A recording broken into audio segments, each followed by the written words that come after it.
Les travailleurs du département de la Léquié, dans la région du Centre, célèbrent la fête du travail. Cette 136e édition est marquée par le respect des instructions gouvernementales liées au Covid-19. Ici, la grande marche des travailleurs n'a pas eu lieu, une situation qui a surpris les employés. Comme on l'avait déjà apprêté la fête, il n'y a plus une marche et le défilé. Nous avons tout annulé. La seule chose qu'on peut faire, on s'est habillé, on va aussi entretenir. On va faire une table ronde. On croyait que l'année-ci, au moins, on va retrouver notre traditionnel défilé. Contre toute attente, on nous dit qu'il n'y a plus de défilé et vraiment ça nous a un peu essoufflés. On aimerait retrouver les anciennes habitudes, mais la maladie étant là, on ne peut rien contre ces fléaux. Néanmoins, une série d'activités est organisée depuis le 25 avril pour mettre en avant le travailleur et relever les conditions dans lesquelles il est soumis. Le message fort, c'est-à-dire le thème de la 136e édition qui est entre autres monde du travail, lutte contre le Covid-19, protection des emplois et productivité. Vous savez que la pandémie de Covid a eu des effets beaucoup plus dans le monde du travail. Et c'est que nous venons de faire là, c'était de montrer ce qu'il y a eu comme impact direct sur la productivité et sur l'économie, tout en mettant un accent sur la santé et sécurité au travail. Ce 1er mai, dans les arrondissements de Sarre et au Bala, la célébration de la Journée internationale du travail s'est soldée par les différents matchs de football.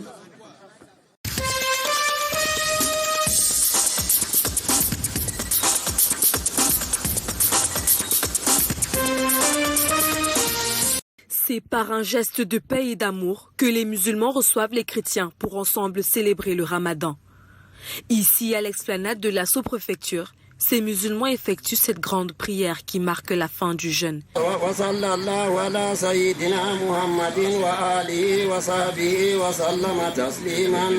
Dans la foulée, on remarque la présence des représentants d'autres obédiences religieuses invités pour la circonstance. Notre présence ici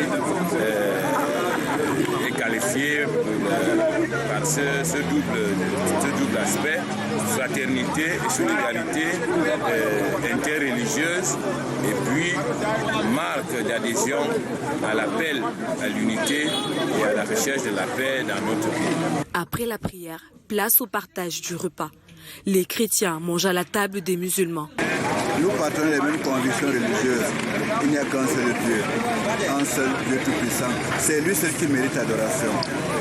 Je voudrais donc dire que toutes les communautés présentes à Mbam, en dehors des animistes, je ne sais pas s'il y en a, ont la forte conviction qu'il y a un seul Dieu, et c'est ça qui fait notre union fondamentale. Et c'est la base de notre vivre ensemble.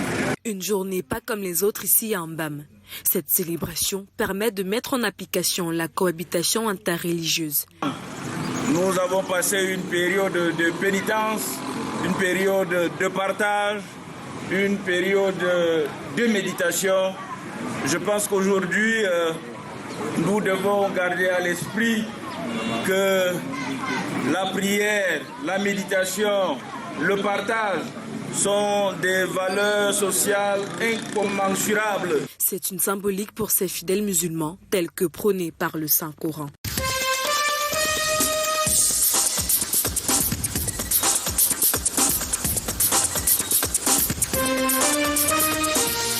Oser entreprendre pour sortir de la précarité, c'est le thème qui a meublé les échanges entre les femmes et les experts en kinésithérapie et l'entrepreneuriat féminin à IDEA. Elles doivent être attentives, elles doivent changer leur alimentation, doivent changer leur mentalité de consommer progressivement, que cela soit une culture pour elles dans la consommation des produits bio, moins que chers par rapport aux produits conventionnels. Ici, les produits présentés au public, tels les huiles végétales, les jus de fruits naturels, les boissons amincissantes, les poudres alimentaires et les légumes séchés, vont leur permettre une alimentation bio et saine. À partir de maintenant, je comprends qu'il faut consommer bio, il faut rentrer dans tout ce qui est bio pour aspirer à une longue vie. Si le but est de rendre les femmes entrepreneurs, il n'en demeure pas moins qu'elle devrait faire preuve de courage et de créativité. Que chacun essaie de faire soi-même, créer quelque chose. Pourquoi pas une entreprise? Il y a trop de chômage et il y a beaucoup de jeunes filles qui baladent pour rien. Donc il faut que chacune s'occupe d'elle-même. Pour la promotrice de ce projet LiveSoft, cette rencontre entre en droite ligne avec son objectif premier, celui d'être en santé et vivre sainement. Nous avons l'objectif de sensibiliser les gens de l'importance de l'alimentation bio, l'alimentation ancestrale et l'importance pour les jeunes, les femmes, tout le monde d'entreprendre. Nous avons déjà des séminaires, des conférences comme ça pour sensibiliser, pour toucher, pour informer. Et très bientôt, nous aurons des ateliers pratiques sur la transformation pour avoir des produits dérivés. Les exercices thérapeutiques de réflexologie, d'accompagnement ont aussi été à l'ordre du jour de ce séminaire.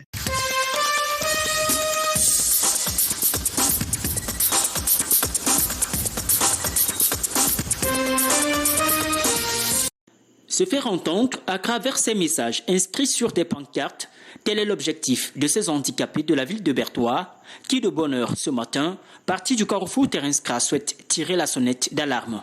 Donc même quand nos enfants partent jouer avec les enfants 10 ans normaux entre guillemets chez les autres, ils se sentent délaissés. Ils ont des handicaps, mais ils ont beaucoup de points positifs que les autres n'en ont pas. Et je crois que ça comble le gap. Si tu n'as pas le cœur, tu ne peux pas supporter. C'est pour ça que tout parent qui possède un enfant qui a un handicap ou une déficience doit d'abord cultiver un grand amour en cet enfant. Inclusion des enfants vivant avec un handicap, la phrase est lâchée. Si ces enfants préfèrent s'exprimer sur la voie publique, c'est partant de plusieurs constats. Le plus grave porte sur l'éducation. Ces marcheurs réclament une attention dans ce domaine. Tous les enfants ont droit à l'éducation. Que ceux qui sont normaux acceptent les enfants handicapés. Donc c'est pour l'inclusion scolaire surtout et l'inclusion sociale aussi. Cette religieuse, rencontrée non loin de la cathédrale catholique de Bertoua, mène le combat aux côtés des enfants vivant avec un handicap.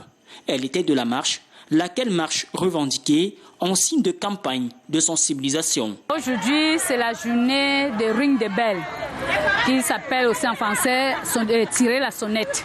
C'est une journée organisée par Lilian Foundation et le ministère des Affaires sociales, qui est une journée de sensibilisation du public sur les causes des enfants vivant avec un handicap. Les pouvoirs publics interpellés. Les enfants vivant avec un handicap dans la région de l'Est réclament également que les bâtiments, fournitures scolaires et aires de jeu leur soient véritablement accessibles.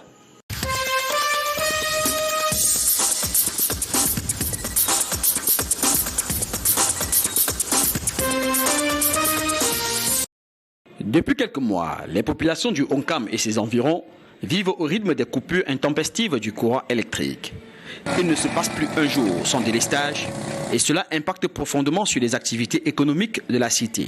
En tant que boucher ici à Bafa, nous avons beaucoup de coupures de lumière et la viande est pourrie dans le congélateur. La sonnette ne nous connaît pas. Les chambres froides ainsi que les congélateurs des poissonneries ne sont quasiment plus opérationnels, ce au grand désarroi des opérateurs de ce secteur. Plus d'une semaine, trop de coupures, ça nous a endommagé plus de 500 000.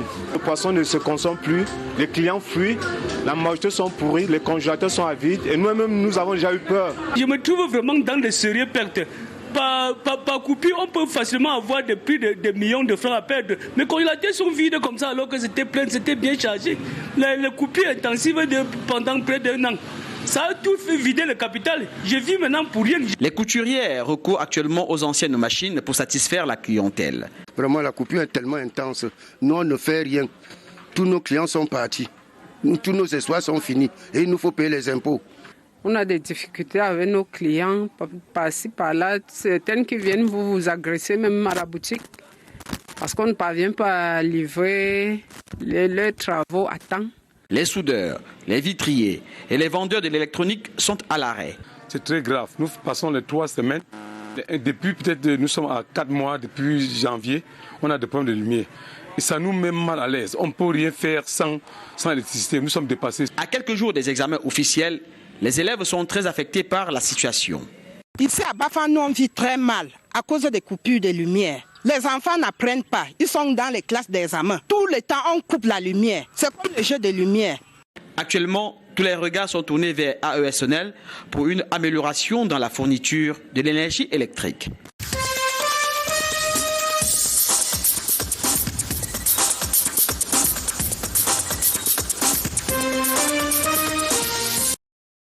Aimer Dieu de tout son cœur et de toute son âme était l'un des messages de Monseigneur Emmanuel Dassy aux fidèles de la paroisse Saint-Joseph de Makénéné.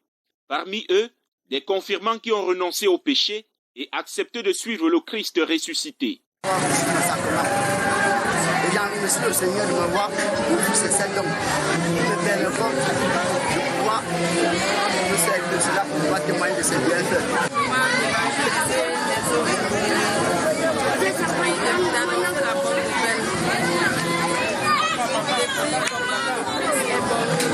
Cette messe pontificale était couplée à la fête patronale de la paroisse Saint-Joseph l'Artisan de Makénéné, un sacré moment de joie pour les fidèles et leurs curés.